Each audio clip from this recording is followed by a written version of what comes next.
Hey y'all, welcome back to my channel. I know I usually don't do videos like this, but I definitely thought it'd be important to sit down and talk about it because you never know who is also experiencing the same thing as you.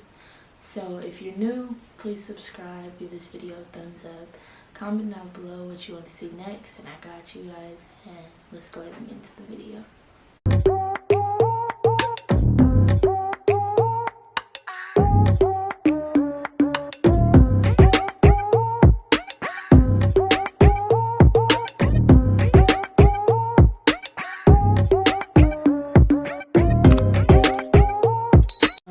If you follow me on social media, then you know, but if you don't, then you're new. I would have to share the news of my grandma's passing. She passed away September 9th, 2022. I believe it was like 12:10 a.m. Today is October 18th, so it's officially marked a month and a few days that she's been gone. My grandma was my best friend. I can't remember a time where I didn't talk to her, I didn't see her. This is the longest I've gone without doing so, and it's honestly been really tough. I guess I was kind of dreading doing this video just because saying it and talking about it makes it more real. And it's never something that you want to, accept, but you have to, dealing with her not being here has definitely made me realize how precious life is, how precious time is, how important it is, to make sure that you do all you can do for a person when they need you, so that you can go on and live your life and there's no regrets. When I found out, I had just woke up, first of all, and it was so crazy. Let me just tell you guys the backstory. 2 days before, I went to visit her in the hospital, and I stayed for about like 3 or 4 hours, and she just slept the whole time. She was really tired, and before I left, I kind of spoke up louder, so that she could hear me, and I said, "Okay, Pearl, I'm getting ready to go. I'll be back tomorrow. I love you." And out of the whole visit, she slept, but when she heard my voice, she was able to wake up, and she said, "I love you, bye-bye," and then she went back to sleep. I visited her the next day, and you can start to tell, when a person's body is giving out, and she was just tired. She fought so long, she fought so hard. So the next day I went to see her, I knew it was happening, because she just slept the whole time, but the appearance, you could tell when something like that is gonna happen. So I seen her the day before, and then I just kept getting this feeling, and I kept having to confirmate with myself, okay, no matter what happens, you're gonna be okay. No matter what happens, God is still good. No matter what happens, you're gonna. It was kind of weird how I felt like my spirit was preparing me for her to go. Just because normally, you wouldn't say something like that to yourself. You wouldn't even think about that. You know what I mean? So. It was around midnight that she passed. I missed the call of my aunt. My aunt called me and told me. I missed that call, but she had left me a voicemail, and I woke up and I'm like, well, why, what's wrong? Why is she calling me so much? So I listened to the voicemail, and she said, "Nicole, please call me. Your grandmama died." And in that moment, I just remember feeling so numb. I'm gonna try not to cry. I don't know how to express that feeling that I felt when I found out. It was like the world kind of paused. I just had to stand there for a second. Honestly, I felt weak. I kind of felt like I wasn't lightheaded, but I felt like I could faint. Um, thank God I was surrounded, you know, by people that care about me. When I found out I wasn't by myself, thank God for that. But yeah, so that's how I found out. And from there, my mom came over, you know, she came over to check on me. And honestly, y'all, I'm gonna be so honest when I say that this that voicemail my aunt sent me, I of course had to erase because I kept hearing it in my head. It was something that was haunting. It's something that you guys know how when something traumatic happens, you know, that current event or certain triggers cause you to remember or hear something again, you know what I mean? And that played in my head like rent free, as you guys would say. Like, it just kept playing in my head, It was hard to sleep.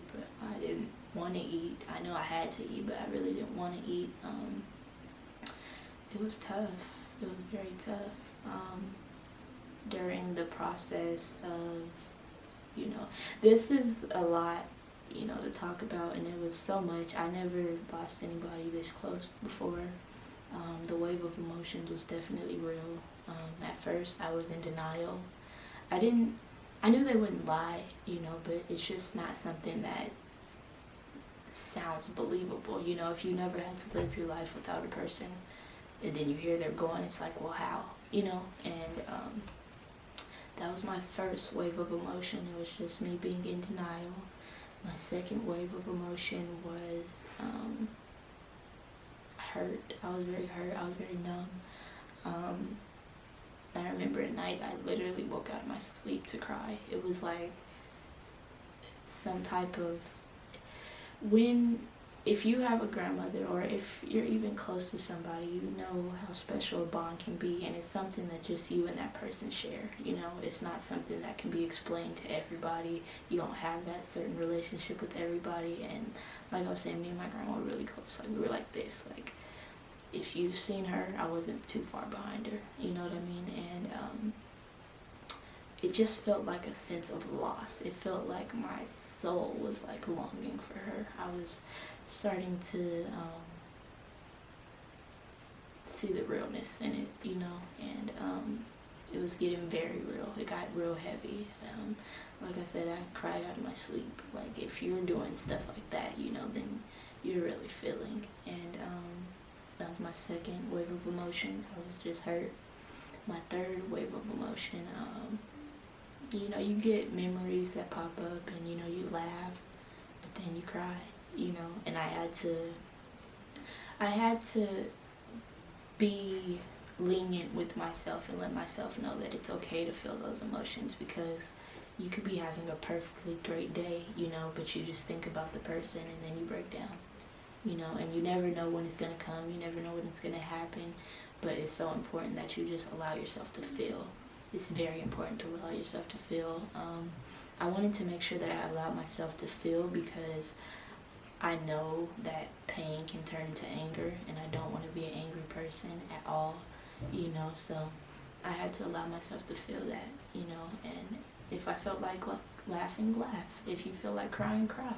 If you feel like, you know, you don't want to do anything today, just don't do nothing today. But the main thing I wanted to remind myself of was, don't allow yourself to stay there. You cannot stay in a low place.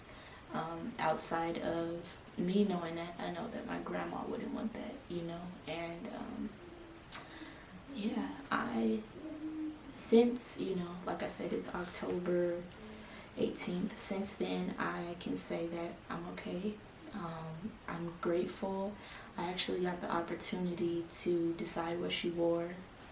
She looks so beautiful in that casket, y'all. She looks so beautiful.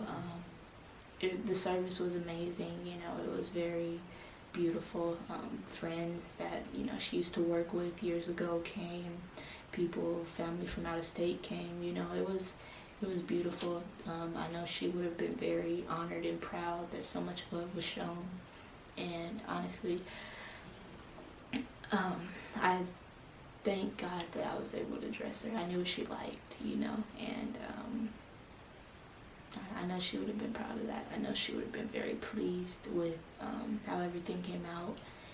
And one thing that honestly gives me peace also with it is that when we went to go view the body, she looked so at peace. Like, she looked like she was resting. And as I cried, that's what I told myself. She's resting. She's resting. And I can't be mad at that. I'm so happy for her. You know what I mean? She went through a lot. Like, she was 76 years old. She outlived all her family, her parents, her siblings. She has 2 siblings left though, so it's very important that I keep up with them. But yeah, she fought hard, y'all. She was on dialysis. She had strokes previously. You know, she could no longer do for herself everything that she used to do, and I think that became really hard for her because she was so independent. I got my independence from her, you know. Growing up, you know, I'm not sure how you guys' relationship with your grandparents are, but I know a lot of people can relate. Like, growing up, your grandparent is your second parent. Like, you know, I was always with her. I was always learning from her. I was always, you know, it's the sweet little memories that I hold with me that just always are gonna make me feel complete, you know. Just doing simple stuff, sitting there watching TV, talking, laughing, you know. We loved, our favorite snack together was peaches and cottage cheese. We'd sit there and eat that and watch TV and talk and laugh. And I think what I loved most about her was that she always knew. It was like that motherly instinct type of thing. It was, I didn't have to say much. She just knew. And in her knowing, she would just lay her hands on me and start praying, you know, and just affirming me that everything was going to be okay. Everything, you know, always works itself out. Everything, you know. And so since her passing, it's kind of crazy how you can hear a person's voice in your head. You know, if I'm feeling sad, I hear her saying, you know, everything's going to be all right. You just got to trust in the Lord. And that's what I've been doing. I mean, I've been, you know, trying to start my mornings back off with worship, and I've been trying to just get myself back in a place where I'm growing and productivity is happening, because I know that's what she would want. And life goes on, you know, no matter how hurt you are, no matter, you know, how ugly and bad it feels, it goes on. But the most important thing is that you go on too, because I don't want time to pass and I miss my mark, you know what I mean? So yeah, like I said, it has, you know, it's never going to be easy having to say goodbye to somebody you love, but just find comfort in knowing that they're resting. Find comfort in knowing that you will be okay. Find comfort in knowing that God is in control and He knows exactly what He's doing. Honestly, in this time, I can say that I feel closer to God. I ain't preaching to nobody, but listen, in His Word, He said that He was close to the brokenhearted, and I can say that He's been close, you know. He's been my hiding place. I'm safe, you know, when I worship. I'm safe when I'm in His presence, and I'm just grateful all in all. All I can say is that I'm grateful that He even gifted me with the opportunity of having someone so special, you know, to love me how she did and to pour into me how she did. She never told me anything wrong. She never told me anything to, you know, hurt my feelings. She wasn't that type of person. She was going to keep it real with you, though, okay? And if you didn't like how it was coming, oh well, she's going to tell you how it is, and that's it. And what about it? It's okay, so, yeah, you know, she definitely is missed, but I'm so grateful that I have a lifetime of memories to hold on to. I have stories I'm going to tell my kids, you know, and I definitely feel that she's with me. I definitely feel that she's proud. Today I decided that I'm going to go to the cemetery and just, you know, sit there and vent with her. I feel like it's necessary right now. I feel like a part of accepting that is understanding it's real. And, you know, since the service, you know, or it's called service, right? Since the burial, rather, I haven't been up to the cemetery, but I've been feeling the urge. It's almost like I feel like I need to talk to her. I feel like I'm supposed to see her by now, you know, so I'm just gonna, you know, take my blanket out there, sit out there with her for a minute, and then yeah, I'm gonna go on about my day like I have to. But I just wanted to you know, uplift you guys as well and let you know it's normal, you know, and if you're hurting, you're human, it's okay, but do not stay there. You gotta go on. You know, life gets better, and you're always gonna hold that person in your heart forever. So I'm gonna go to the cemetery, and I'm gonna go visit her, and yeah. I just made it to the cemetery, y'all. I really don't know how I feel right now. I honestly feel like I'm gonna throw up. Like, it's weird that I'm even coming here to visit her. It's too weird for me. It's too, it's a lot. It's a lot. I really don't even want to get out the car, but I'm gonna get out the car. I came all this way. So,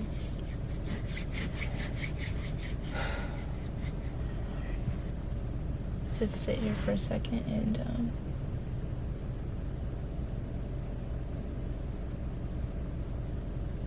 alright, I'm gonna get out. So I had to go to the office to find out where she was. She was recently buried, so they don't have a headstone or anything for her, but she's here. We're gonna get a headstone soon though, but I guess I just kind of wanted to document this, just so that I can, you know, I don't know. It's just weird that I'm, you know, talking to the ground now. She had a headstone or something, but we'll get one soon.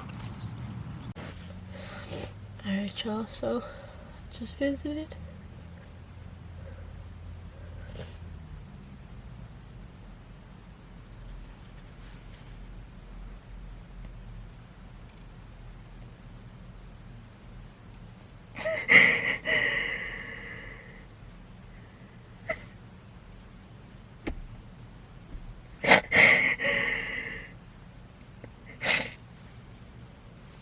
In the video here.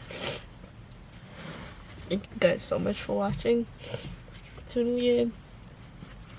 And I'll be back next time. See you guys later.